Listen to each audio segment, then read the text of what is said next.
नमस्कार, स्वागत है आपका। आप देख रहे हैं लोकतंत्र और मैं हूं आपके साथ अनंत। उत्तर प्रदेश में सरकार बदलते ही अफसरों पर भी अब नए निजाम का असर दिखना शुरू हो चुका है।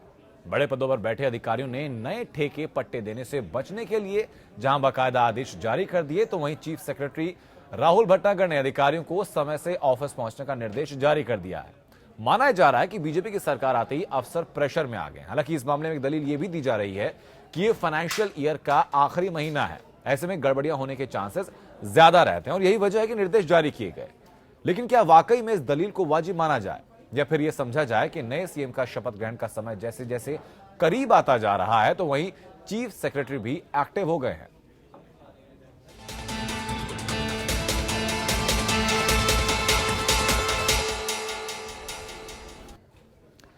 माना जा रहा है कि मोदी मंत्रिपरिषद में संचार और रेल राज्य मंत्री मनोज सिन्हा उत्तर प्रदेश के नए मुख्यमंत्री होंगे। इसकी औपचारिक घोषणा नहीं हुई है। मनोज सिन्हा का नाम आते ही उत्तर प्रदेश की नौकरशाही में हड़कंप मच चुका है। मनोज सिन्हा काम को लेकर काफी ज्यादा कड़क माने जाते हैं और माना जा रहा है कि मोदी की योजनाओं को लागू करने के मामलों में वो किसी तरह की ढील बर्दाश्त नहीं करेंगे। ऐसे में उत्तर प्रदेश की नौकरशाही में खलबली तो है ही, कुछ वरिष्ठ अधिकारियों ने अपने मातहतों को कामकाज के ढर्रे में बदलाव लाने की नसीहत तक दे दी है। उत्तर प्रदेश में नया मुख्यमंत्री कौन होगा, इस पर सस्पेंस बरकरार है, लेकिन इस इमारत में हलचल मची हुई है। उत्तर प्रदेश में सरकार चाहे जिसकी भी रही हो, नौकरशाहों और उनके कामकाज के तरीके को लेकर हर दल की अपनी अलग पसंद रही है। यही वजह है कि सपा सरकार के सत्ता से पैदल होते ही अखिलेश के बेहद भरोसेमंद और करीब रहे अधिकारी ने सरकार के कामकाज संभालने से पहले खुद के होश को संभालने में जुट गए हैं और छोटे अधिकारियों और कर्मचारियों को पुरानी शैली त्यागने और नई ऊर्जा के साथ काम में जुटने के निर्देश दिए जा रहे हैं। अब इसे मोदी फैक्टर कहें या फिर उत्तर प्रदेश बनाने की तरफ बढ़ते कदम। 19 मार्च को बीजेपी सरकार के शपथ ग्रहण समारोह की खबर पर राज्यपाल के मुहर लगाने के साथ ही पुलिस प्रशासन सुरक्षा के इंतजाम में लग गया, तो वहीं दूसरी तरफ यूपी के मुख्य सचिव राहुल भटनागर से लेकर प्रमुख सचिव आवास सदाकांत ने लखनऊ विकास प्राधिकरण के अधिकारियों को नए आदेश तक पुराने आवंटन पर रोक लगाने के साथ साथ कार्यशैली में बदलाव की नसीहत दी है। हालांकि हार के सदमे में डूबे और विपक्ष की भूमिका में आ चुके सपा और कांग्रेस के अधिकारियों को ताबड़तोड़ लिए जा रहे फैसले गले नहीं उतर रहे और अब निशाने पर अधिकारी भी आ गए हैं। मुख्य सचिव वही हैं जो पहले थे, तो उनकी कार्य प्रणालियों में क्या क्या कमियां थी ये जरूर मुख्य सचिव को बताना चाहिए और आने वाले दिनों में निश्चित तौर पर संविधान के अनुरूप बातें होनी चाहिए, संविधान के अनुरूप काम होने चाहिए, वो चाहे शासन के हों चाहे प्रशासन के हों। अखिलेश यादव जी ने निष्पक्षता की एक प्रतिमूर्ति स्थापित की। हमने पूरे 5 साल में कभी भी आप ये नहीं देखा कि गाड़ी के बाहर किस दल का झंडा लगा है और हर एसपी डीएम को यही निर्देश था कि आप ये मत देखो कि सपा का झंडा है कि बसपा का झंडा है। मैं अपेक्षा करता हूँ भारतीय जनता पार्टी भी इस नियम को आगे जारी रखे। उधर भारतीय जनता पार्टी इस हलचल को अभी से सुशासन की ओर पहला कदम बताते हुए वाहवाही बटोरने की कोशिश में जुटी है। तो सरकार ने शपथ ग्रहण नहीं किया है और अगर कोई लेटर मैंने देखा नहीं है, लेकिन लेटर है तो स्वाभाविक है उनको आभास हो रहा होगा कि भारतीय जनता पार्टी की सरकार है, सुशासन देना होगा और सुशासन के लिए काम करना होगा। तो सुशासन के लिए अगर वो प्रयास कर रहे हैं तो अच्छी बात है। इससे पहले चुनावों के बीच मायावती के कार्यकाल में बने अंबेडकर पार्कों की सफाई को लेकर अधिकारियों की तेजी को भी सत्ता बदलने की सुगबुगाहट से जोड़कर देखा जा रहा था, लेकिन अब जनता ने अपना फैसला सुना दिया है। अब 17 साल का वनवास खत्म कर उत्तर प्रदेश में वापसी कर रही बीजेपी सरकार के शपथ ग्रहण के पहले नौकरशाही अपनी कोटियां फिट करने में लगी है। अनामिका सिंह, APN, लखनऊ। तो इस सक्रियता का कारण क्या है? दरअसल क्या वाकई में सिर्फ फाइनेंशियल ईयर क्योंकि खत्म हो रहा है और महीना है ये, तो इसी वजह से सक्रियता बढ़ाई जा रही है या फिर कारण कुछ और है? कहा यह भी जा रहा है कि चूंकि मनोज सिन्हा का नाम तकरीबन फाइनल माना जा रहा है सीएम पद को लेकर, तो उसलिए भी सख्ती बेहद ज्यादा बढ़ गई है और इसलिए नए निर्देश ये जारी किए गए हैं। कुछ खास मेहमान हम तो जुड़ चुके हैं, उनका तारुफ आपसे कराते हैं। हमारे साथ अमिताभ ठाकुर हैं, IG रूल्स एंड मैनुअल। हमारे साथ हरिशंकर पांडे हैं, पूर्व IAS हैं आप। अतुल चंद्रा हमारे साथ हैं, वरिष्ठ पत्रकार। और अनिल यादव, समाजवादी पार्टी से हमारे साथ। बहुत बहुत स्वागत सभी लोगों का आपका। हरिशंकर जी, शुरुआत आप ही से कि जो सक्रियता बढ़ी हुई दिखाई दी है, नए लेटर जारी किए गए हैं, इसके पीछे का कारण आप क्या देखते हैं? इसके पीछे देखिए कारण मात्र इतना है कि वर्तमान में पिछले 15 सालों से, जब से राष्ट्रीय दल की सरकार, भारतीय जनता पार्टी की सरकार नहीं थी, तो पूरी ब्यूरोक्रेसी 2 जातियों में बटी हुई है जी। ये सर्वविदित है, ये कोई आज की नई बात नहीं है। सबको पता रहता था कि अगर समाजवादी पार्टी की सरकार आएगी तो ये अफसर इन पदों पर बैठेंगे। और ये केवल सर्वोच्च पद की बात नहीं है। अगर आप देखें सचिवालय में तो ये चीजें ऊपर से लेकर नीचे समीक्षा अधिकारी तक आपको ये बात मिलेगी कि जो विशिष्ट और प्रभावशाली विभाग हैं उनमें प्रमुख सचिव से लेकर के समीक्षा अधिकारी तक किसी एक जाति विशेष के अधिकारी या कर्मचारी उस पर आसीन है और उसमें नियमों की पूरी अनदेखी की गई है जी। तो सबसे बड़ा जो प्रश्न है इस समय सरकार के सामने वो ये है कि ब्यूरोक्रेसी को जाति से उपजाति से अलग करके बिल्कुल निष्पक्षता और वरिष्ठता पर जी उसको ले जाएं और वापस लाएं और विश्वास जगाएं सभी नौकरशाहों में कि यह सरकार जो आई है वो सभी के लिए है और वरिष्ठता को नजरअंदाज मात्र जाति और धर्म के आधार पर नहीं करेगी। जी ठीक है। अमिताभ जी आपके पास मैं आता हूं चीजों को लेकर कि ब्यूरोक्रेसी की सतर्कता अचानक से ऐसे बढ़ जाती है, समय पर पहुंचने का निर्देश भी दिया जाता है, तो समय पर पहुंचने का निर्देश ऐसे वक्त में दिया जाना तो ये माने कि पहले ढिलाई बहुत थी तो तमाम चीजें रिलैक्स थी, अधिकारी रिलैक्स थे, अब लग रहा है कि शिकंजा कसा जा सकता है, नकेल कसी जा सकती है, तो पहले ही आदत सुधार ली जाए। देखिए आनंद जी, मुझे लगता है कि आपने पूरी बात बिल्कुल वाजिब बताई है जी। क्योंकि जो नए निर्देश हैं, मुझे भी निर्देशों को पढ़ने का अवसर मिला है जी। तो उनका प्रथम जो असर जाता है या उनका प्रथम मैसेज यही जाता है कि स्थितियां ठीक नहीं थी, स्थितियां बेहतर हों जी। कारण कुछ भी हो, मुझे लगता है कि एक ब्यूरोक्रेट के रूप में, इस प्रदेश के नागरिक के रूप में ऐसे प्रत्येक कदम का मैं स्वागत करता हूं जहां यह महसूस होता है कि स्थितियों को बेहतर बनाने की जरूरत है, चीजें ठीक नहीं हैं, हम उनको और बेहतर कर पाएं, हम बेहतर शासन प्रशासन दे पाएं, इसके जो भी प्रयास है मुझे लगता है हम में से हर व्यक्ति का उसका स्वागत करना चाहिए। कमियां निश्चित रूप से रही हैं। मैं अभी अपने बड़े भाई हरिशंकर पांडे साहब की बात सुन रहा था और मैं स्वयं अनुभव कर रहा था कि मैं आरटीआई में विभिन्न विभागों से सूचनाएं कई बार मांगता रहता हूं। हर महत्वपूर्ण विभाग में मैंने देखा, चाहे वो अनुसचिव हो चाहे सेक्शन अफसर हो, मैंने यह बात जो उन्होंने कही मैंने स्वयं देखा, कुछ खास नाम मुझे दिखे थे।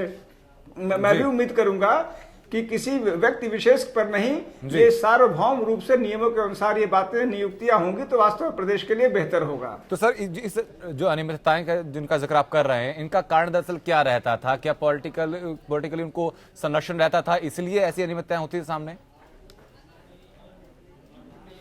देखिए निश्चित रूप से यदि कहीं भी जो नियम है, जो नीतियां हैं, जो बर्ताव होना चाहिए, जो अपेक्षित आचरण है उससे अगर परिवर्तन होता है तो इसके पीछे सर्वोच्च स्तर से ही दिक्कतें आती हैं, क्योंकि ऊपर से जो मैसेज आता है नीचे के अधिकारी, नीचे के कर्मचारी उसी का पालन करते हैं। मैं उम्मीद करूंगा, विश्वास करूंगा इस प्रदेश के नागरिक के रूप में कि हम जो बातें देखते रहे हैं, जिन पर कष्ट हुआ है, वह चीजें दूर होंगी और एक बेहतर स्थिति हमें मिलेगी। चलिए ठीक है। अनिल यादव आपके पास में आऊंगा। समाजवादी पार्टी का जो कैंपेन के दौरान जो स्लोगन था वो यही था कि काम बोलता है, लेकिन अब ये जो चीजें सामने आई हैं, खुद ब्यूरोक्रेट्स हमारे साथ बैठे हैं वो भी कह रहे हैं कि भाई इतनी चीजें अनियमितताएं वहां पर थी और शायद उसी का नतीजा है कि अब सुधारने की ओर अब चीजें अग्रसर की जा रही है। तो पिछले फिर 5 साल में क्या हुआ? देखिए, जो अनियमितताओं की बात अमिताभ ठाकुर साहब कर रहे हैं, बड़े वरिष्ठ अधिकारी हैं, मैं बताना चाहूँगा कि इन पर खुद पर इनडिसिप्लिन का मामला भी है जिसमें कि 3 आईएएस और 10 आईपीएस अधिकारी उसमें गवाह हैं। हाई कोर्ट ने पहले ही इनको पीआईएल डालने पर फटकार लगाई है, बल्कि इनके काउंसिल को 2 लाख से के आसपास चीजें अलग हैं। नहीं देखिए, नहीं अनंत, ये चीजें अलग नहीं है। जब हम नहीं देखिए मेरी बात, हरिशंकर पांडे जी अगर आप नहीं मेरी बात सुनिए, गांधी जी ने कहा कि अगर मैं खुद गुड़ खाता हूं तो मैं किसी को नहीं मना कर सकता कि गुड़ मत खाओ। तो मैं उसी बात पे ये बात कहना चाहता हूं। हालांकि मैं इन पे पर्सनली नहीं जाना चाह रहा था, पर जिस तरह की बातें हुई इसमें मैं कहना चाह रहा था, नहीं मेरा कोई पर्सनल इनसे कोई किसी तरह का मतभेद है। दूसरी बात यह है कि अधिकारी काम समय पे आए, वो अच्छी बात है। मैं तो ये कहता हूं कि समय पे आए और आप रात भर काम कराइए उनसे, पर ये होना चाहिए कि किस डायरेक्शन में आप काम करा रहे हैं, क्या वो अधिकारी विकास की दिशा में प्रदेश को ले जा पा रहे हैं, तो बड़ी बात है। हमने अब से पहले भी देखा कि पंचम तल पे अधिकारी जूते उतार कर जाते थे और सिर्फ 5 साल पत्थर बना पाए। तो ऐसे अधिकारियों का भी कोई नहीं फायदा है प्रदेश को। आपने भी देखा होगा और हमें भी खूब अच्छे से याद है कि डीएसपी लेवल के अधिकारी बहन कुमारी मायावती जी के जूते साफ कर रहे थे और उसके बाद उनसे पूछा गया तो उन्होंने कहा ये मेरी ड्यूटी है। तो देखिए, हमारी या अखिलेश जी की या समाजवादी पार्टी के इस तरह के संस्कार नहीं है। हम लोग तो चाहते हैं कि अफसरशाही भी, सरकार भी आपस में समन्वय बना के प्रदेश की बेहतरी के लिए काम करे। और यही हमने ठीक किया है। अब सिर्फ एक छोटी सी बात का जवाब मुझे दीजिए, अगर चीजें रूटीन में पहले से चल रही होती, सभी अधिकारी पहले से मुस्तैद होते, तो ऐसे निर्देशों को या आदेशों को भेजने की जरूरत ना पड़ती। ये तो अगर ऐसे निर्देश ऐसे अब दिए गए हैं तो मतलब कमी पहले कहीं रही थी, जिस कमी को सुधारने की बात हो रही है। बहुत अच्छा क्वेश्चन आपने आनंद जी पूछा है। और ये अगर इस तरीके का जब निर्देश जिस अधिकारी ने दिया है, ये तो बहुत बड़ा प्रश्न चिन्ह लगाता है उस अधिकारी के ऊपर, क्योंकि चीफ सेक्रेटरी तो वही थे सरकार में। इसका मतलब आप अपनी ड्यूटी नहीं पूरी कर रहे थे। अरे सरकार किसी की भी हो, चीफ सेक्रेटरी कोई छोटी मोटी पोस्ट तो नहीं है। आप आज ये निर्देश दे रहे हैं, तो ये तो आपके ऊपर सवालिया निशान बढ़ा रहे हैं। किसने किया था? नियुक्ति किसने की थी? नहीं, बात उसकी नहीं है, नियुक्ति की बात नहीं है। देखिए, चीफ सेक्रेटरी छोटी पोस्ट नहीं होता। पहचान नहीं पाए कि सरकारी अफसर सही काम कर रहे हैं कि नहीं कर रहे हैं। आप कैसी बात कर रहे हैं? मैंने ये कहा कि जो चीफ सेक्रेटरी साहब हैं पहले भी वही थे, अब उन्होंने निर्देश दिए हैं, तो ये तो सबसे पहले तो प्रश्न चिन्ह उन पे लगता है कि भाई आप क्या कर रहे थे, क्योंकि हमारे हिसाब से तो जवाब मैं अतुल जी हमारे साथ हैं उनसे लूंगा। अनला जी, आपके पास मैं आता हूं चीजों को लेकर। क्या सुबगाहट मानी जाए इस चीज को कि भाई मनोज सिन्हा का नाम चल रहा है, बहुत सख्त मिजाज के माने जाते हैं, खासतौर पर जब डेवलपमेंट की बात होती है, तो पहले से उस मिजाज को भांप कर ये बदलाव की कार्रवाई शुरू हो गई है? देखिए, मुख्यमंत्री कोई भी बने वो भारतीय जनता पार्टी का कार्यकर्ता बनेगा, परंतु आनंद जी मैं यहाँ पर केवल और केवल आपका ध्यान इस तरफ आकर्षित करना चाहूंगी, वो ये है कि प्रधानमंत्री नरेंद्र मोदी जी जब से केंद्र में आए हैं, तो आप देख लीजिए जितने अधिकारी हैं, जितने विभाग हैं, जितने कार्यालय हैं, वहां पे बायोमेट्रिक्स जो है अटेंडेंस टाइम से लगती है। और आपको याद होगा कि बहुत सारे अधिकारियों को यही परेशानी थी जब भारतीय जनता पार्टी की सरकार केंद्र में बनी थी कि भाई अब हमें समय से आना पड़ता है। ये उनकी बड़ी परेशानी थी, क्योंकि पहले वो समय से आते ही नहीं थे। तो यही हाल उत्तर प्रदेश का है। देखिए, ब्यूरोक्रेसी क्या कहलाई जाती है? स्टील फ्रेम कहलाया जाता है किसी भी देश का, या हम अपने प्रदेश की भी अगर बात कर लेते हैं, अगर वो ही ढीली पड़ जाए तो प्रदेश कैसे खड़ा होगा, उसका तो गिरना वाजे भी है। आज ये चीफ सेक्रेटरी साहब ने जो आदेश जारी किया है, बहुत अच्छी बात है। जब ये यहाँ इस पद पर आए थे तब भी कुछ ऐसा कर लेते। देखिए, ऐसे अधिकारी जो मौका प्रस्त होते हैं, मैं खुद एक अधिकारी की पत्नी हूं, पर मुझे कहने में गुरेज नहीं होगा, ऐसे अधिकारी जो अपने आला कमान कौन है उसकी शक्ल देखकर काम करते हैं, इनसे बचने की बहुत ज्यादा जरूरत है। ठीक है, तो यहाँ पर जैसे भाई है हरिशंकर पांडे जी, इसी बात का जवाब मैं चाहूंगा कि क्या ये मुमकिन हो पाता है कि बिना जो निजाम आपके हैं उनकी शक्ल देखे आप कार्यशैली को बेहतर तरीके से अपनी कर पाए? ये डिपेंड करता है कि किस तरह की राजनीतिक सत्ता आई है। जी, हमें जो उम्मीद है और जो हम लोग एक्सपेक्ट कर रहे हैं मोदी जी के प्रभाव के वजह से, कि अब जो अधिकारी हैं उनमें एक विश्वास जागा है, और खास तौर से वरिष्ठ अधिकारी, जो वरिष्ठता जिनकी उपेक्षा हो रही थी, योग्यता की उपेक्षा हो रही थी, और केवल जाति ही एकमात्र आधारभूत ढांचा था जिसकी वजह से उन्हें तैनातियां मिला करती थी जी। और इससे उत्तर प्रदेश का विकास बिल्कुल नहीं हुआ, उत्तर प्रदेश का बहुत नुकसान हुआ है। और एक जाति विशेष की पार्टी को, चाहे वो दोनों क्षेत्रीय पार्टियों की हाल है जी, दोनों क्षेत्रीय पार्टी के साथ संबद्ध अफसरों ने नुकसान पहुंचाया है। अब हमारी उम्मीद यही है कि सबसे पहले माननीय मुख्यमंत्री जो भी आ रहे हैं, अगर मनोज सिन्हा साहब आ रहे हैं तो उन्हें अग्रिम रूप से हमारी बधाई है जी। और उनसे मेरा निवेदन होगा कि वो ब्यूरोक्रेसी में उच्च स्तर से लेकर के निम्न स्तर तक जी, देखिए, हम ये भी नहीं कहते कि केवल प्रमुख सचिव बदलने से या जिलाधिकारी बदल देने से आप स्वच्छता ला सकते हैं। आप देखिए, नीचे बैठा हुआ कर्मचारी वो कौन है जी, कहीं ऐसा आदमी तो नहीं है जो पिछले कई वर्षों से उसी पद पे बैठा हुआ है। हाँ। वो पत्रावलियों को रोकता है, हाँ। गलत टिप्पणी लिखाता है, या वो सूचनाएं लीक करता है, जिससे सरकार की छवि पर बुरा असर पड़ता है जी। तो अब हमें आशा भरी निगाहों से ये देखना है। चलिए ठीक है सर, ब्यूरोक्रेसी में अगर आशा जगती है किसी सरकार को लेकर, तो लोकतंत्र के लिए एक बेहतर चीज इसको माना जा सकता है। अतुल जी, आपके पास मैं आऊंगा, दोनों चीजों को संतुलित रूप से समझना चाहूंगा कि सरकार का कामकाज और उस कामकाज के बीच में, उस कार्यशैली के बीच में ब्यूरोक्रेसी की अहमियत और उनकी जो कार्यशैली रहती है उसका ढंग कैसे डिसाइड होता है? आनंद जी, पहली चीज तो हम लोग को ये समझ लेनी चाहिए जी कि politically neutral bureaucracy Uttar Pradesh में नहीं है जी। बहुत ही स्मॉल परसेंटेज है उन अफसरों का जो पॉलिटिकली न्यूट्रल हैं। बहुत ही कम संख्या में हैं ऐसे अफसर जी। सदाकांत जी जिन्होंने एक आदेश जारी किया है कि किस जो पीडब्ल्यूडी में नए कॉन्ट्रैक्ट्स नहीं देने चाहिए और क्या क्या नहीं करना चाहिए, कुछ समय पहले तक यही सदाकांत जी पंचम तल पे बैठे हुए एक जाति विशेष के आदेशों को का पालन करवाते थे जी। उनकी खुद की वहां पर नहीं सुनी जाती थी, लेकिन पंचम तल में एक जाति विशेष का अफसर था जिसके पास हाउसिंग का चार्ज था, वो उनको बताता था कि क्या होना है क्या नहीं होना है।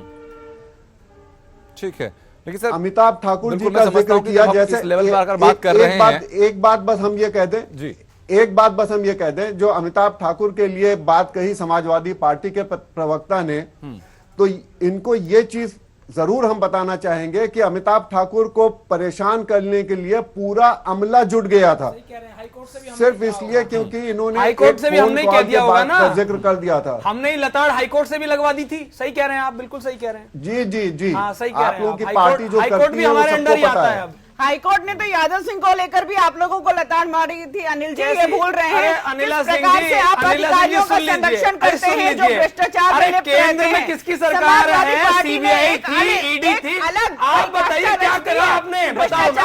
अधिकारी क्या कार्रवाई की, क्या कार्रवाई की बताइए आप मुझे। पुरानी बातों को अनिल यादव, पुरानी बातों को छोड़कर पुरानी बातों को छोड़कर छोड़कर अगर नई चीज पे निगाह डाली जाए तो गायत्री प्रजापति का एग्जाम्पल सबके मैं सामने एक है। और चीज, मैं एक छोटा सा स्टेटमेंट और देना चाहूंगा। अनिला जी कह रहे थे कि ढांचा मजबूत होना चाहिए। देखिए बिल्कुल सही कहा इन्होंने, और इन्होंने काम भी करना, ढांचा मजबूत करने पे काम करना शुरू कर दिया। हाल ही में हमने जो सीओ को इनके विधायक धमका रहे थे वो भी हमने सुना, तो ये उसी आजम खान साहब का भी देख लिया था किस प्रकार से अधिकारी को फटकार रहे थे। अच्छा पहले आप मान रहे हैं, पहले मान रही है नहीं, पहले आप ये बताइए अपनी विधायक की गलती मान रही है या नहीं, ये बताइए। साफ करे क्या? अरे ये बताइए आपके विधायक ने धमकाया नहीं दिया है, धमकाया सीओ को? आप लोग यही चाहते हैं, आप शोर ही मचा सकते हैं। यही रही है अरे कि सुन किस तो प्रकार लीजिए, से ऐसे बहस नहीं हो अधिकारियों का शोषण पाएगी। किया जाए। आप मेरी बात नहीं सुनेंगी, मैं आपकी नहीं सुन पाऊंगा, बहस ही नहीं हो पाएगी। मैं आप आपको आजम साहब की बात पे नहीं बताऊंगा। दोष लगाएंगे। अच्छा मैं गलत कह रहा हूँ, अच्छा गलत कह रहा हूँ क्या? मैं भी आपको गलत कह रहा हूँ, मैं बताऊँ। अच्छा सीओ को धमकाया या नहीं दिया?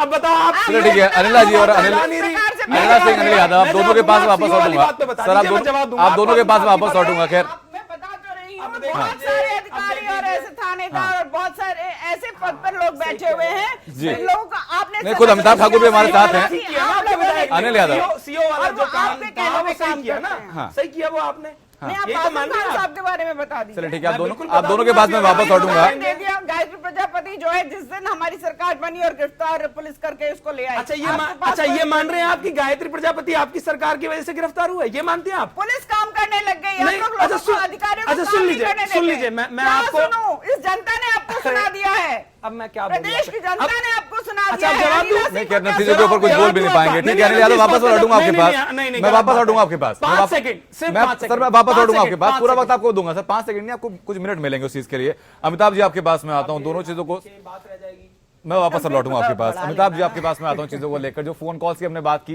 एक मुकदमा आपकी तरफ से भी दायर कराया गया था समाजवादी पार्टी के ही वरिष्ठतम नेता के ऊपर पे, तो इन चीजों में जो सच्चाई होती है, जो प्रेशर क्रिएट किया जाता है ब्यूरोक्रेसी के ऊपर, उसको फिर ब्यूरोक्रेसी कैसे हैंडल करती है, फिर कैसे उम्मीद करें कि कार्यशैली स्वच्छ रहेगी, साफ रहेगी?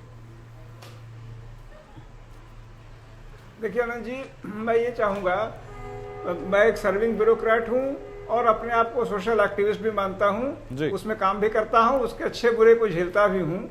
मैं किसी पॉलिटिकल इंक्लाइनमेंट से परे जाके अपनी बात ये कहना चाहूँगा, मुझे वह अच्छा लगेगा जब ब्यूरोक्रेटिक सिस्टम, मैं ब्यूरोक्रेसी की न तो डिफेंड कर रहा हूँ न किसी पॉलिटिकल पार्टी को अच्छा या बुरा कह रहा हूँ, मैं मात्र कह रहा हूँ कि व्यवस्था जन्य जो सुधार हैं जिनमें ट्रांसपेरेंसी और अकाउंटेबिलिटी दो महत्वपूर्ण कंसेप्ट हैं, इनमें ब्यूरोक्रेट्स जो हैं वह अपने कार्यों के लिए उत्तरदायी बन पाए, जो गलत किया है, जो गुनाह किया है उसके लिए उनका दायित्व तय हो। चर्चाएं चल रही थी, जैसे यादव सिंह का मामला था, यादव सिंह जैसे भले आदमी के लिए उत्तर प्रदेश सरकार ने माननीय सुप्रीम कोर्ट में भी याचिका की, बचाव करने का प्रयास किया। अभी श्री गायत्री प्रजापति जी का मामला चला, हमने आपने सब ने देखा कि कैसे चीजों का रंग अपने आप बदलता रहा। मैं व्यक्ति विशेष की बात न करते हुए भी उनकी बात करनी पड़ जा रही है। ऐसी स्थितियां जो आई, वही व्यक्ति जिसका एफआईआर दर्ज भी नहीं हुआ और बाद में वो पता नहीं कहां से लखनऊ में ही मिल गया, तो ऐसी स्थितियों के लिए कौन व्यक्ति जिम्मेदार है, उनका उत्तरदायित्व तय हो। हम अफसरों की जिम्मेदारी तय हो, जहां हम गलत कर रहे हैं जिम्मेदारी तय हो। ठीक है, देखिए मैं आपको ब्यूरोक्रेट हैं, नहीं मैं ऐसे आरोप लगाना शोभा नहीं देता आपको भी। क्यों नहीं देता आप?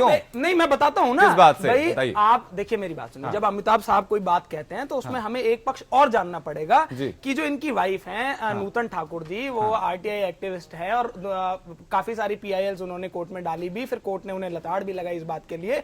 हर पीआईएल के लिए 25,000 रुपए चार्ज किया जाता है उनकी, कि अगर ये ठीक होगी तो वो 25,000 रुपए रिफंड होंगे, नहीं तो नहीं होंगे। Already Bharatiya Janata party Netaji phone पर धमकी देते हैं भैया, क्या इसीलिए नेताजी फिर फोन पर धमकी देते हैं? उन्होंने भारतीय जनता पार्टी ज्वाइन कर ली, तो अब देखिए, अब जब इनकी वाइफ ने भारतीय जनता पार्टी ज्वाइन कर रखी है तो मैं समझता हूं कि कई इस एंगल से भी आपको सोचना होगा। रही बात देखिए गायत्री प्रजापति की, तो देखिए 3 लोगों को पहले कर दिया अनिला जी ज्वाइन कर दी, अब देखिए मैं कह रहा हूं, दिख गया ना, साबित हो गया ना। मैंने बोला अमिताभ साहब के लिए, अनिला जी यहाँ बुरा मान रही है, मैं वही तो बाजी कराया जाएगा।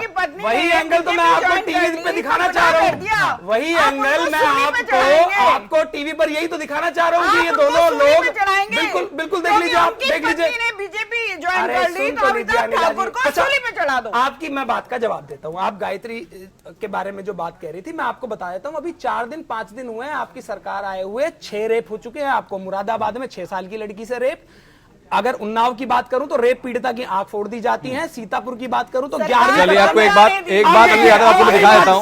अनिल यादव एक बात समझा देता हूं। सरकार बन जाने दीजिए, वो बिल्कुल वाजिब बात है। कार्यकारी मुख्यमंत्री कार्यकारी अनिल यादव, अखिलेश जी के लिए, अरे भाई एक लाइन सोच लीजिए, सुनिए कहना क्या है, सुनिए। चित भी आपकी, पद भी आपकी, ऐसे नहीं होगा। आप देखते रहिए, दोनों अनिल यादव नहीं हो सकते। अनिल यादव, आपको मैं 2 चीजें बता देता हूं। पहली बात, जो नूतन ठाकुर आपने बात की थी, बीजेपी उन्होंने बाद में ज्वाइन की थी, पहले उनको फोन पर धमकी मिल चुकी थी अमिताभ ठाकुर को, ठीक है। और दूसरी बात है, अगर कोई और पार्टी को ज्वाइन करता है उसका मतलब क्या है? नहीं, हमदर्दी होगी आपको, मैं आपको बताऊं, हमदर्दी होगी। नहीं, हमदर्दी मैं अनिल जी आपको बताऊं, नहीं, आपके कार्यकर्ता के पति है वो, बिल्कुल हमदर्दी होगी। बहुत सारे अधिकारी, जब समाजवादी पार्टी की सत्ता आई तो बहुत सारे अधिकारी जो हैं डेपुटेशन पे दिल्ली चले गए, क्योंकि उनको पता था कि अब उनको परेशान किया जाएगा। अभी 2-4 और कुछ नहीं, और कुछ यहाँ पर रहे। पीयूष गोयल वाराणसी के डीएम को कहते हैं कि जहां मन करेगा वहां झंडा और डंडा लगाएंगे, औकात है तो रोक के दिखाओ। अच्छा, आपको गलत बयान, ये गलत बयान देखा आपने? कैसी बात कर रही है, कैसी बात कर रही है, कैसी बात कर रही है आप? करते हैं, सुन लीजिए, अब आप यही देखिए अनिल यादव, ऐसी बाकी हर जगह से आते हैं। आपके खिलाफ जो पंडित सिंह यहाँ पे पार्टी के, वो एआरटी को गरियाते हुए उनको थप्पड़ मारते हुए दिखाई पड़े थे, तो उस चीज पे आपकी सफाई कुछ सामने आई थी? देखिए आनंद जी, मैं वही आपको बात पत्रकार जगह का मामला सामने आप रखिए। मैं आपको कई एग्जांपल दे दूंगा। पीयूष गोयल हो, चाहे इनके अभी हाल ही में विधायक हो, पुलिस अधिकारियों का कत्ल हुआ है। आप क्या चाह रही है, आप क्या चाहते हैं? आप अकेले, बात कह रही हूँ, आप मेरी बात, चर्चा डिरेल कर रहे हैं। घोटाले में 120 लोगों से ज्यादा मारे गए, वहाँ किसकी सरकार है? वहाँ क्या नहीं, वहाँ कौन अधिकारी? अरे हरिशंकर पांडे जी, आपके पास में होगा। ब्यूरोक्रेसी के ऊपर भी तमाम सवाल उठाए जा रहे हैं यहाँ पर कि भाई ब्यूरोक्रेसी के ऊपर प्रेशर बहुत क्रिएट किया जाता है। इसका कारण आप, क्योंकि खुद सर्व कर चुके हैं कि लंबे समय तक ड्यूटी को, तो इसका कारण आप क्या देखते हैं? क्या जो सरकार के मुफीद जो अधिकारी काम करते हैं वो कंफर्टेबल रहते हैं, जो अपने मुताबिक काम करते हैं उन लोगों के सामने अड़चने आती हैं? क्या ऐसा कुछ सिस्टम भी है? देखिए अनंत जी, सबसे बड़ा कारण ये है कि आज कनिष्ठ अधिकारी या अयोग्य अधिकारी अब तक वो चाहता था कि हमें, अगर हमारी सरकार आती है, एक जाति विशेष का अफसर खुश हो जाता था कि अब हमें सब अच्छे पद हमें मिलेंगे और हमको इन पदों से कोई हटा नहीं सकेगा। तो उसका जो ऑब्जेक्टिव रहता था वो केवल उस पॉलिटिकल बॉस को खुश करने का होता था, न कि जनता की सेवा करना जी। और ये चीज पिछले 15 वर्षों से इस कदर ब्यूरोक्रेसी में घुसी हुई है कि लगातार ऐसे तत्व जो कनिष्ठ हैं, अयोग्य हैं, वो बड़े बड़े पदों पर बैठे हुए हैं, वरिष्ठता की उपेक्षा की जा रही है, योग्यता को अनदेखा किया जा रहा है, जिसकी वजह से असंतोष फैला हुआ है। और इसके लिए राजनीतिक दल के जो भी नेता थे, राजनीतिक ब्यूरोक्रेसी थी, पॉलिटिकल ब्यूरोक्रेसी जो एग्जीक्यूटिव की हेड होती है, उसका पूरा योगदान रहा है। क्योंकि वो ऐसे लोगों को चाहते थे जो कभी निगेटिव लिखे ही नहीं, उनके कहने के अनुसार चलें, वो जिस तरह चाहे उस तरह से कानून बनाए, उस पे कोई अड़ंगा न लगाए, और जैसा चाहे उस तरह से फील्ड में कार्रवाई करें, जिनको चाहे अरेस्ट करें, जिसको चाहे अरेस्ट न करें। एफआईआर लिखने तक के लिए जिला अध्यक्षों की, राजनीतिक दल के जिला अध्यक्षों तक की सहमति ली जाती थी। अगर आप पिछले 15 वर्षों का इतिहास देखें तो एक एक एफआईआर के लिए लोगों को दौड़ना पड़ता था। इतना लोगों को अविश्वास हो गया था कि उनकी एफआईआर नहीं लिखी जा सकती क्योंकि ये फला जाति के व्यक्ति के खिलाफ है। तो ये विश्वास हटाना होगा, ये विश्वास उत्पन्न करना होगा। हाँ, ठीक है। अनिल, आप खुद भी जिलाध्यक्ष रह चुके हैं जो सभा के, नोएडा से ही, ऐसा कुछ होता था क्या? आप मुझे एक उदाहरण बता दीजिए, मेरी बात सुनिए। देखिए, पांडे जी ने कहा 15 साल तक ऐसा हुआ वैसा हुआ, तो मैं पहला सवाल मेरा ये है कि 15 साल पहले सारा सिस्टम ठीक होता होगा पांडे जी? आप तो अधिकारी रहे, इतने वरिष्ठ अधिकारी रहे। फिर एक दूसरा क्वेश्चन मेरा ये आता है कि भाई आप खुद सिस्टम का पार्ट रहे हैं, मुझे ये बताइए कि जब आपकी जिम्मेदारी पर आप थे, आप पद पर थे, तब कभी आपने क्यों सवाल नहीं उठाया? आज आप रिटायर हो गए हैं, आप किसी को भी टारगेट कर रहे हैं और सिर्फ 15 साल की बात कर रहे हैं। ये सवाल हमने उठाया था। आप अगर देखिए यादव जी, ऐसा है, आप इसको अन्यथा न लें। देखिए, अन्यथा तो इसलिए लिया जाएगा साहब कि आप 15 साल की बात कर रहे हैं, उससे पहले बीजेपी की सरकार थी। मैं आपको बता दूं कि 15 साल पहले जो क्राइम रेट था वो आज से कंपेयर करेंगे, वो तब भी ज्यादा बेटर है। उसको आप नहीं, उसके लिए आप एनसीआरबी की रिपोर्ट दोबारा टैली कर लीजिए। एनसीआरबी रिपोर्ट दोबारा टैली कर लीजिए उस चीज के लिए। ये फैक्ट नहीं है। एनसीआरबी का यादव जी, ऐसा है, 2 मिनट बात सुनिए। बिना फैक्ट के ऊपर बात नहीं मैं वही बता रहा हूं आपको। एनसीआरबी का डेटा आप देखिए, उत्तर प्रदेश को जो बदनाम करने की अगर हम कोशिश सिर्फ हुई क्राइम है, की बातें करते हैं, चुनाव में जो उत्तर प्रदेश को देखिए बदनाम अनिल करने जी, की कोशिश आपको की पता गई। नहीं है। देखिए मेरी एक बात सुनिए। अच्छा, आप ये बताइए, अनिल यादव जी, आपको शायद पता होगा, आप सुनिए, ठीक है। आप ये बताइए कि उत्तर प्रदेश का खाद्य घोटाला मैंने खोला था। आपको हम गिनवा सकते हैं, और हमारी अभी भी 10,000 करोड़ की भ्रष्टाचार की पत्रावलियां शासन स्तर पर लंबित हैं। हम उसका लिस्ट दे सकते हैं, और इसके उत्पीड़न के हम शिकार हुए, इसीलिए हमने वीआरएस के लिए अभी अप्लाई किया था। तो आप ऐसी बातें न कहें, हमने खुद विरोध किया मेरा बिल्कुल और सही जिसकी है। वजह से हमें मेरा एक हमें छोटा दंड सा सवाल भुगतना था। पड़ा, हमें तमाम तरह का। मैं आपकी बात का सम्मान करता हूं। मेरा छोटा सा सवाल ये था कि आपने कहा कि इतने 15 साल तक ऐसा था। मैं बस इतना पूछना चाहता हूं कि क्या 15 साल पहले जब भारतीय जनता पार्टी की सरकार थी तब राम राज्य था यहाँ पर? ये बता दीजिए। क्राइम आप पिछले 5 साल का हिसाब दे दीजिए। पहले पिछले 5 साल की बात करते हैं। ये आनंद जी, ये अच्छा क्वेश्चन है। पिछले 5 साल का, पिछले 5 साल का मैं बताता हूं। आनंद जी, जब आप 5 साल की बात करते हैं तो मैं आपको बता दूं, आप एनसीआरबी का डेटा अभी मंगा लीजिए। जानबूझकर चुनाव में उत्तर प्रदेश को बदनाम करने की कोशिश की गई है।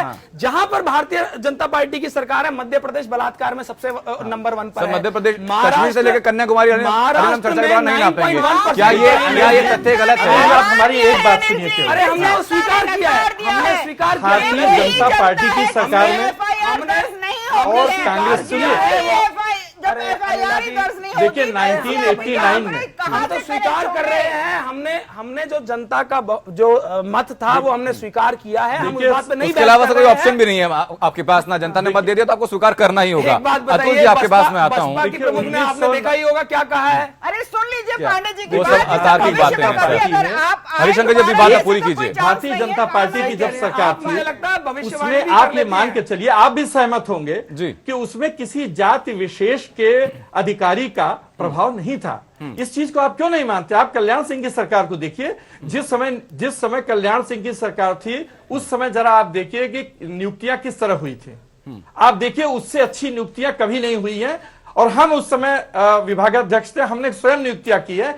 किसी राजनेता ने हमसे नहीं कहा था कि तुम किसकी नियुक्ति करो या ना करो जी। और आपको बताएं, आज उस समय के अफसर जो कर्मचारी हैं इतना अच्छा काम कर रहे हैं कि हम आपको बता नहीं सकते जी। अच्छा, माननीय राजनाथ सिंह की सरकार आई, हाँ। किसी देखिए जो चीज सही है उसको मानिए, मान रहा हूं मैं, हम ये नहीं कर रहे, हमें किसी से दुराव नहीं है। हाँ।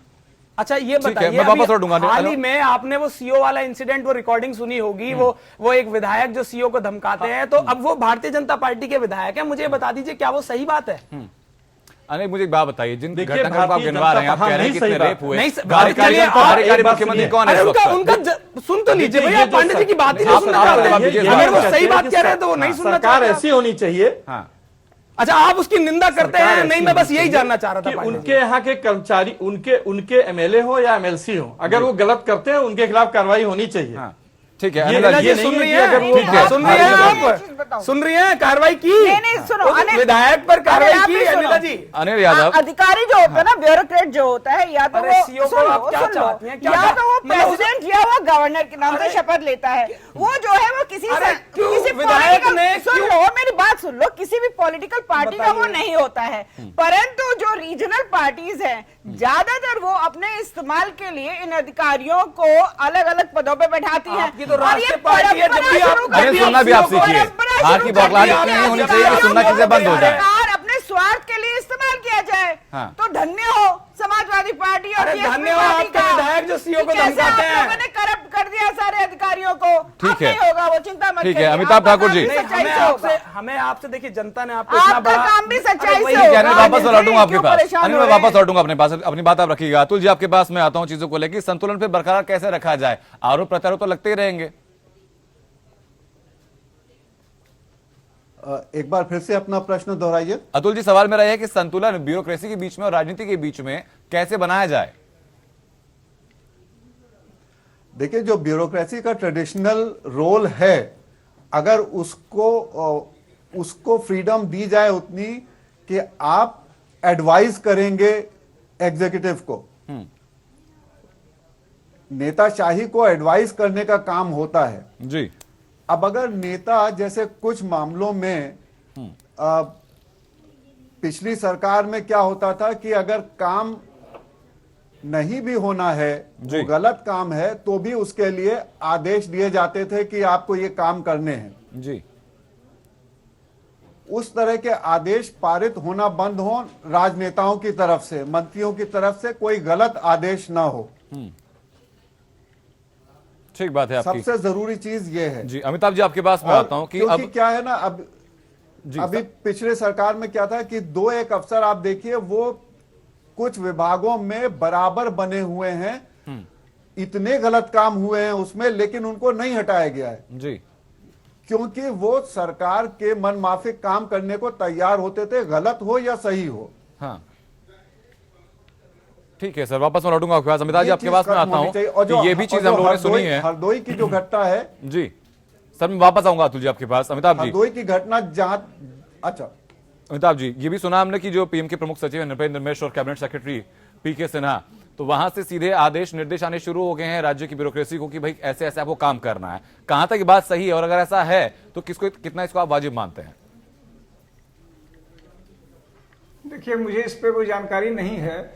मैं यह मानता हूं कि व्यक्तिगत रूप से मेरा मानना है कि जो नियम है, जो नीतियां हैं, जो विधिक परंपरा बनी हुई है, उनका अक्षरशः पालन होना चाहिए, चाहे कोई भी राजनीतिक दल पावर में हो, क्योंकि नीति और नियम सबों के लिए सार्वभौम हैं। जब भी उनसे डेविएशन होता है या होगा, वह देश के लिए, प्रदेश के लिए अहितकारी होगा। यह व्यक्ति विशेष के लिए नहीं है, राजनीतिक पार्टी विशेष के लिए नहीं है, जनतंत्र के लिए, जनतांत्रिक व्यवस्था के लिए जो नीतियां बनी हैं वह निरपेक्ष बनी हैं, वह हर व्यक्ति के लिए और हर समय के लिए वाजिब हैं। जी। मैं किसी जैसे अनिल जी ने मुझ पर कई सारे व्यक्तिगत लांछन लगाने का प्रयास किया, उनकी इच्छा है, वो बड़े आदमी हैं और नहीं उनके साहब, पास बड़े बड़ा सा मुंह है, वो कुछ भी कह सकते हैं। देखिए, सच्चाई ये है अमिताभ साहब, कि मेरे जैसे अमिताभ साहब, व्यक्तिगत देखिए, मेरा इसके बाद आप पसंद जवाब है कि दीजिएगा। जो नीतियां हैं, जो नियम है, जो पारदर्शी व्यवस्था है और जो उत्तरदायित्व की भावना है, वह हर समय पालन हो,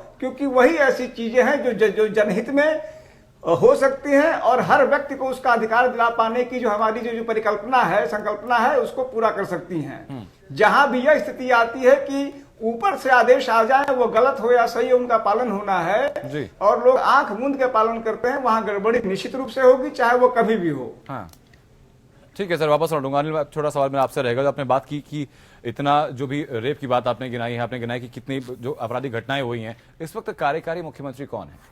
क्या उनकी जिम्मेदारी नहीं बनती, या आपकी जो डायल 100 आपकी जो सुविधा जो आपने शुरू की थी, क्या उसने काम करना बंद कर दिया, जो चीजें लगातार बढ़ती जा रही हैं? देखिए अनंत जी, दो चीजें हैं।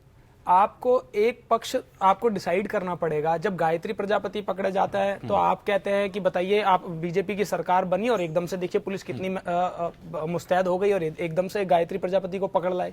ठीक है, अब वहां तो क्रेडिट आप बीजेपी को दे देते हैं। अगर जो पिछले आपने मुझसे सवाल, भाई मुझसे पूछा गया, मुझसे पूछा गया, मुझे जवाब देने दीजिए। अब सुन तो लीजिए। अब अगर तो अब इसमें आप पुलिस को क्यों नहीं कह रहे हैं? अगर अरे भाई अनिला जी, आप अनिला जी से ही पूछ लीजिए, फिर जब थोड़ा बहुत समय बचेगा उसमें मैं बात कर लूंगा, क्योंकि अब इनकी सरकार बनी है। भैया सरकार ही तो बनी है, थोड़ा सा समय हमारे लायक भी छोड़ दीजिए, ऐसा तो मत करिए। ठीक है, 47 लोग आपके हैं तो थोड़ा वक्त आपको मिलना चाहिए, अपनी बात आप पूरी कीजिए। 5 साल दिए थे। सही कह रहे हैं आपने भी। केंद्र 24 घंटे होते हैं, बिल्कुल ठीक कह रहे हैं। अभी 5 साल बाद जब हम आपका और अपना विकास कंपेयर करेंगे तब आपको बता देंगे इस बात का जवाब। चलिए, वो भविष्य का बात है अनिल, समय नहीं है। अनिला जी, आप ही के पास में एक अमिताभ साहब से एक बात कहना चाह रहा था। देखिए अमिताभ साहब, मैं पहली बार आपके साथ डिबेट में हूं। मैं अब से पहले आपको जानता भी नहीं हूं, ठीक है? तो मेरा कोई पर्सनल आपसे ऐसा नहीं है कि मैं आपको टारगेट करूं किसी बात के लिए। बिल्कुल, मैं बिल्कुल, आपने कहा ना कि मैं आप पे व्यक्तिगत लांछन लगा रहा हूं। देखिए मैं नहीं जानता कि अनिल यादव साहब कौन व्यक्ति है, लेकिन आपने कई बार व्यक्तिगत टिप्पणी की। नहीं, अब एक बात बताइए, जो चीजें न्यूज़पेपर में छपेंगी, मीडिया में चलेंगी, हम लोग तो उसी से पढ़ते हैं ना। अब उसमें चली उस बात पे मैंने आपकी बात कह दी। मैं आपको नहीं, मैं आपको इंडियन एक्सप्रेस का अभी का एक आर्टिकल दिखा देता हूं। यहाँ मैंने आपको मैं आपको, अरे साहब मैं आपको अभी बता देता हूँ। इंडियन एक्सप्रेस का मैं एक आर्टिकल अभी देख रहा था, उसमें वो खुद ही लिखा हुआ है। और एक चीज और बता देता हूँ कि आपने हाल ही में अभी देखिए, बीजेपी की तो आप तरफदारी करेंगे भी, क्योंकि जो आप अपना कैडर चेंज करवाने की रिक्वेस्ट आपने भेज रखी थी वो आपने वापस ले लिया। तो मैं समझ सकता हूँ, इसमें कोई ऐसी बात नहीं है ना। मैं आपकी बात का दोनों मतलब है ना। हो सकता है कि पहली सरकार में असुरक्षित महसूस कर रहे हैं, अरे भैया अब बताइए, कोर्ट से भी झाड़ पड़ रही है, उसमें भी आप हमें ही जिम्मेदार बता रहे हैं। तो समाजवादी पार्टी को कितनी बार झाड़ पड़ी है? कहाँ हर्ष हुआ अनिल जी, मैं नहीं जानता आप क्या व्यक्ति हैं। मैं भी नहीं, व्यक्तिगत टिप्पणी ना करें, अपने मुद्दे पर रहें। मैं बिल्कुल उसी बात पे रह रहा हूँ अमिताभ साहब, मेरी कोई आपसे व्यक्तिगत लड़ाई नहीं है। हाँ, तो अपनी बात कहें, अमिताभ डिस्कशन का विषय नहीं है। अब जब आप हमारी पार्टी पे कोई चीज कहेंगे तो मुझे पक्ष रखना, मुझे आईना दिखाना भी तो जरूरी है या नहीं है? अगर मैं गलत कह रहा हूँ तो बता दीजिए। अच्छा ये बताइए, आपने जो रिक्वेस्ट भेजी थी वो वापस ली है या नहीं ली है, बताइए। तो उसका आपकी पार्टी कैडर चेंज करने, अरे मैं तो बता रहा हूं, क्या ये डिस्कशन मेरे ऊपर है? हाँ, अब ये तो आनंद जी व्यवस्था के ऊपर वो डिसाइड हम लोग कर चुके हैं। मैं भाई आपको बार बार कह रहा हूँ कि चर्चा हमारी डिरेल हो रही है चीजों को। आप अनर्गल मुद्दे उठाकर सामने लाएंगे, कोई तथ्य नहीं बनता, कोई तर्क नहीं बनता उस चीज का। ये कैसी बात है? ये किस तरह? बिल्कुल वाजिब बात है। अगर आपसे पूछा जाता है कि भाई आपके वक्त में क्या ब्यूरोक्रेसी ढंग से काम नहीं किया, जो अब वक्त पर आने की बात उसको कहीं जा रही है, तो आप चीजों को कहीं और ले जा रहे हैं। अब बताइए ना कि अगर ब्यूरोक्रेसी अब तक आप एक बात बताइए, क्या 22 महीने में देश का सबसे बड़ा एक्सप्रेसवे बना दिया जाता है? तो अगर ब्यूरोक्रेसी सही से काम नहीं कर रही थी तो कैसे बना दिया गया वो? एक्सीडेंट भी तो वही हुआ था ना प्रमुख सचिव का। अब ये देख लीजिए, अब मतलब कहां हुआ था? देश का सबसे बड़ा एक्सप्रेसवे बनाया जा रहा है। मैं आपको बता देता हूँ किस कारण हुआ था। सुन लीजिए आनंद भाई, सुन लीजिए। आपके और हमारे बगल में ही बिल्कुल जरा से ज्यादा दूर की बात नहीं है, सिर्फ 2 किलोमीटर का फासला है। नरेंद्र मोदी जी 2 साल पहले एक उद्घाटन करके गए थे NH24 को और आगे तक ले जाने का।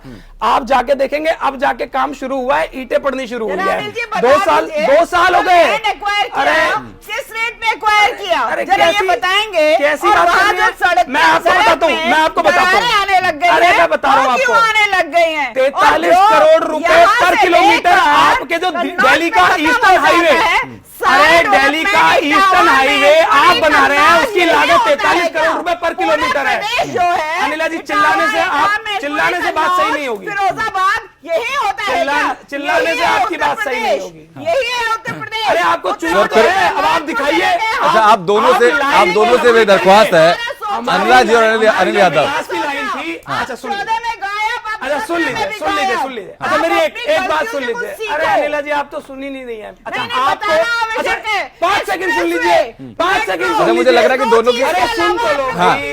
अनिला जी, नाम राशि आप दोनों की एक ही है, इसलिए कोई मानने को तैयार नहीं है। शायद संभव तो ये भी हो सकता है। अतुल जी आपके पास मैं आता हूँ। अनिल यादव वापस लौटूंगा आपके पास। मैं आपसे यही अपेक्षा रखता हूं कि आप ज्यादा से ज्यादा विकास करें, क्योंकि जो लाइन हमने विकास की खींची है वो तभी कम होगी जब आप उससे ज्यादा बेहतर विकास करेंगे। में अंतर, ये खुश नहीं है। नहीं, हम आपको बधाई दे रहे हैं। इससे खुश नहीं है। अरे अब बताइए, अब मैं बधाई दे रहा हूँ तब भी चलिए ठीक है, परेशानी है, मैं कुछ बात कहता हूँ तब भी परेशानी है। आप मुझे लड़ने के लिए आइए तो बता दीजिए। चलिए ठीक है, कोई बात नहीं, एक्सेप्ट कर रही है, पक्ष रखूंगी और आप लोग की सच्चाई उजागर करूंगी। बधाई भी नहीं ले रही है। अच्छा, मैं यही तो कह रहा हूँ कि ज्यादा से ज्यादा काम करिए और 5 साल बाद फिर चुनाव है। हमने जनता का जो मैंडेट है वो उसे स्वीकार किया है। उससे पहले 2019 का भी, तस्वीरें वहां भी हमारी खुल जाएंगी। आप बहुत लंबे वक्त की वो आप ना कीजिए चीजें। 2019 आने वाला है, वो तब देख लेंगे कि किसके ऊपर कितना भरोसा बैठा था। अतुल जी, आपके पास मैं आता हूं। एक जो चर्चा हम लोग सुन रहे हैं कि मनोज सिन्हा का नाम सीएम के लिए फाइनल हो सकता है। मनोज सिन्हा को डेवलपमेंट प्रोग्राम्स के लिए, स्कीम्स को एग्जीक्यूट कराने के लिए बहुत मुस्तैद समझा जाता है, एक सख्त रवैया उनका समझा जाता है। क्या यही कारण है कि ये जो बदलाव होने शुरू हो रहे हैं, अब जो निर्देश आने शुरू हो गए, ये एक सतर्कता के तौर पर शुरुआत से तैयारी की जा रही है? ये एक रूटीन प्रक्रिया होती है जहां तक हमारे समझ में आता है ये जी, कि जब सरकार बदल रही है तो जो काम होने होते हैं या पेंडिंग होते हैं उनको फिर उनका क्रियान्वयन जो है वो रोक दिया जाता है, क्योंकि वो एक नई सरकार की जिम्मेदारी हो जाती है।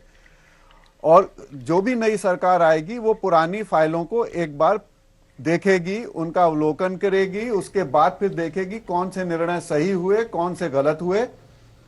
इसलिए उन कामों को रोक दिया गया। रही बात मुख्य सचिव की कि वो जो कह रहे हैं कि उसमें आप लोगों को वक्त पर आना चाहिए और जितनी जिले में जो मीटिंग आपको करनी है लोगों की शिकायतें सुनने के लिए, उसमें आपको मौजूद होना चाहिए। तो अगर आप देखें तो ये बीच बीच में शिगुफा छोड़ते रहते हैं ये सब अफसर। उसमें कुछ उसको फॉलो करते हैं, कुछ उसमें फॉलो नहीं करते हैं जी। जो मनोज सिन्हा साहब के सामने जो सबसे बड़ी चुनौती होगी, अगर वो आ रहे हैं तो उनको ऐसे लोगों को देखना होगा जो उनके प्रोग्राम्स को डिरेल न कर सकें जी। जैसा पांडे जी ने कहा कि लोअर ब्यूरोक्रेसी जो है उसमें भरे हुए हैं लोग, एक ही पार्टी के लिए एलिजेंस है उनका। उसके लिए union UP public service commission के चेयरमैन जो थे उन्होंने बहुत ज्यादा अहम भूमिका निभाई है जी, जिसकी वजह से हाई कोर्ट को उनको हटाना पड़ा। तो ये जो चैलेंज होगा मनोज सिन्हा साहब के सामने, अगर वो आ रहे हैं मुख्यमंत्री बनकर जी, तो एक तो वो अकाउंटेबिलिटी वाला फैक्टर बहुत स्ट्रांग करना पड़ेगा उनको जी, और नजर रखनी पड़ेगी कि कहां पर काम हो रहा है कि नहीं हो रहा। वाजिब बात है। अनिला जी, आपके पास मैं आता हूं। क्या सुशासन की तरफ पहला कदम इसको समझा जाए? देखिए, मैं एक चीज जानती हूँ, corruption, any type of corruption that percolates from top, यानी कि अगर सबसे ऊंचे पद पे जो व्यक्ति बैठा हुआ है, चाहे वो सत्ताधारी सरकार का हो, मुख्यमंत्री या प्रधानमंत्री के रूप में, या किसी भी विभाग का विभागाध्यक्ष, अगर वो करप्ट नहीं है, अगर वो इनडिसिप्लिन नहीं है, तो पूरा का पूरा जो डिपार्टमेंट है, या मैं कहूंगी कि पूरी की पूरी जो मशीनरी है, चाहे वो पॉलिटिकल हो और चाहे वो गवर्नमेंट मशीनरी हो, बिल्कुल ठीक तरीके से चलती है। परंतु अगर कहीं किसी के खुद के मन में कालापन आ जाए तो ठीक है ना, फिर जैसा राजा वैसी प्रजा वाला हिसाब किताब हो जाता है। तो सारी की सारी मशीनरी जो है उसी तरीके से वर्क करने लग जाती है, जो कि हमने पीछे देखा है 15 साल में। और बीएसपी और एसपी ने इस प्रकार से अधिकारियों को ट्रेन कर दिया कि करप्शन का एक क्या सीमा भी पार कर जाओ, उसमें वो ट्रेन हो चुके थे। और बहुत अच्छे कर्मठ अधिकारी जो हैं वो साइडलाइन हो गए थे। यहाँ पर मैं ये विषय लाना नहीं चाहती थी, परंतु ये क्योंकि प्रशासनिक अधिकारियों का यहाँ पे पूरा मसला डिस्कस हो रहा है, मैं खुद पीड़ित रही हूँ, क्योंकि मैं भारतीय जनता पार्टी में हूँ, कार्यकर्ता हूँ। जैसे कि अभी टिप्पणी करके गए थे अनिल जी अमिताभ जी की पत्नी के ऊपर, और मेरे हस्बैंड को बेहद हरेस किया गया था, इतना ज्यादा हरेस किया गया था कि वो भी फिर डेपुटेशन पे दिल्ली चले गए। तो यहाँ पे जो अगर कोई कर्मठ अधिकारी है, उसको, अधिकारी को तो मतलब नहीं है ना कि उसकी पत्नी किस पॉलिटिकल पार्टी से, वो तो पद पे बैठा हुआ अपना काम करेगा। जी। जो उसको काम करने के लिए वहां बैठाया गया है। परंतु ये जो राजनीतिक दल हैं, चाहे वो सपा हो चाहे वो बसपा हो, वो बहुत पर्सनली विंडेक्टिव हो जाते हैं और बदला लेने की एक भावना उनमें आ जाती है और उसी प्रकार से पूरा जो महकमा होता है उसको ट्रीट करते हैं। अब ये समय आ गया है, जैसे कि मैं पांडे जी की बात भी सुन रही थी, अमिताभ ठाकुर साहब की भी बात सुन रही थी, कि अब जो सत्ता आएगी, जैसे कि पहले भी भारतीय जनता पार्टी की सरकारें रही हैं और कल्याण सिंह जी और राजनाथ सिंह जी ने एक एग्जाम्पल सेट किया था। बदमाश जो है तड़ी पार चले गए थे, जो अपॉइंटमेंट हुए थे ऑफिसर्स के, उनके काम देखते हुए थे, अपने आप को एक फ्री स्पिरिट मानते थे अधिकारी। मुझे लगता है कि जैसे ही भारतीय जनता पार्टी की यहाँ पे सरकार गठित होगी, उसके बाद जो तैनातियां होंगी, मुझे लगता है उत्तर प्रदेश जो है एक नई दिशा में चलना शुरू हो जाएगा। ठीक है अमिताभ ठाकुर, एक छोटा सवाल आपसे मैं जानना चाहूंगा कि क्या ऐसा भी होता है कि जैसी सरकार बदलती है हम देखते हैं कि तबादले भी आए, जो ब्यूरोक्रेट्स होते हैं उनका काफी होना शुरू हो जाता है, तो इसका आधार आप क्या देखते हैं? क्या अपने मुफीद डिप्यूट किया जाता है उनको, अपने मुफीद उनको वहां पोस्टिंग दी जाती है, या फिर काबिलियत के हिसाब से? मैं बाद में एक चीज और ऐड करना चाहूंगी। देखिए, मैं चाहूंगा कि जो ट्रांसफर्स हों वह सिर्फ नीड बेस्ड हो। ऐसा मैं as a bureaucrat, as a citizen of this place चाहूंगा, नीड बेस्ड हो, योग्यता पे होता हो। क्या है अमिताभ जी, होता क्या अभी तक? जब भी हुआ करता है तो दिक्कत होती है। हाँ देखिए, इसमें कोई शक नहीं कि कई बार ये वायलेट हुआ है, और जब भी ये वायलेट हुआ है, मैं चूंकि मैं व्यक्तिगत टिप्पणी किसी को लग सकती है, मैं किसी पर टिप्पणी किए बिना कहूंगा कि कई बार ये वायलेट हुआ है और उसके दुष्परिणाम भी हुए हैं प्रशासनिक व्यवस्था पे। हाँ, ठीक बात है। मैं एक चीज और ऐड करना चाहूंगी कि मैं अक्सर जैसे सारे ही चैनल्स पे जाती हूँ और हंसी मजाक में मैंने कहा है, मीडिया में भी कहा है, मैंने कहा कभी प्रशासनिक अधिकारी जो है उनकी पत्नियों से आप बात करके देखिए। आज पति और पत्नी एक नॉर्मल लाइफ नहीं लीड करते हैं, बच्चे जो हैं माँ के पास रहते हैं, पिता कहीं और पोस्टेड रहता है। एक नॉर्मल फैमिली लाइफ आज की तारीख में अधिकारियों की नहीं रह गई है। देखिए, उनको गालियां देना, उनके ऊपर उंगलियां उठाना बहुत आसान है, परंतु ये भी समझना बहुत जरूरी है कि जो अधिकारी हैं, अगर वो गलत काम कर रहे हैं, उनके कदम बहके हुए हैं, तो क्यों है और उसकी क्या कीमत उनको देनी पड़ रही है, क्योंकि सिक्के के दोनों पहलू होते हैं, वो समझना बहुत आवश्यक है। ठीक है, आपने वाजिब बात कही थी, और जैसा कि हम चर्चा में पहले भी आप कह चुकी हैं कि भाई स्टील फ्रेम होता है पूरे लोकतंत्र का, जो ब्यूरोक्रेसी होती है, इस बात का हम सम्मान भी करते हैं हम लोग। हरिशंकर जी, आपके पास मैं आता हूं कि ब्यूरोक्रेसी को अगर स्वतंत्र रखना हो तो राजनीतिक ढांचे में क्या परिवर्तन आप महसूस करते हैं? देखिए आनंद जी, अभी आपने बताया कि नृपेंद्र मिश्रा साहब और पीके सिन्हा साहब ने जी यहाँ पे लोगों से संपर्क किया है, यहाँ की ब्यूरोक्रेसी से संपर्क किया है। ये आपका कहना सही है जी, क्योंकि ये दोनों अधिकारी उत्तर प्रदेश कैडर के हैं, वरिष्ठ अधिकारी हैं, बहुत ही योग्य हैं और मोदी जी के बहुत ही विश्वसनीय लोगों में से हैं और उत्तर प्रदेश के विकास में ये अहम भूमिका इन्होंने निभाई थी जब वो उत्तर प्रदेश में तैनात रहे हैं। इस समय विश्वसनीयता पैदा करना सबसे बड़ा जिम्मेदारी है नई सरकार की, और अधिकारियों को छांटना, उन्हें अब सही जगह पे तैनात करना। जब तक ये नहीं होगा तब तक विकास का काम जो माननीय मोदी जी ने सोचा है उसको पटरी पर लाना इतना आसान नहीं है। इसलिए इसे जाति धर्म से ऊपर उठाकर ब्यूरोक्रेसी को निष्पक्ष लाना ही पड़ेगा, अन्यथा तभी जाकर मेरे ख्याल से जिस डेवलपमेंट की हम लोग बात करते हैं, जिस आदर्श समाज की हम लोग बात करते हैं, वो हम लोग डेवलप करवाएंगे। बहुत बहुत शुक्रिया आप सभी लोगों का चर्चा में शामिल होने के लिए और चर्चा को बेहतर बनाने के लिए। और लोग तुम्हें फिलहाल से इतना रुकेंगे ब्रेक के उस पार खबरें फिर लगातार जारी रहेंगी।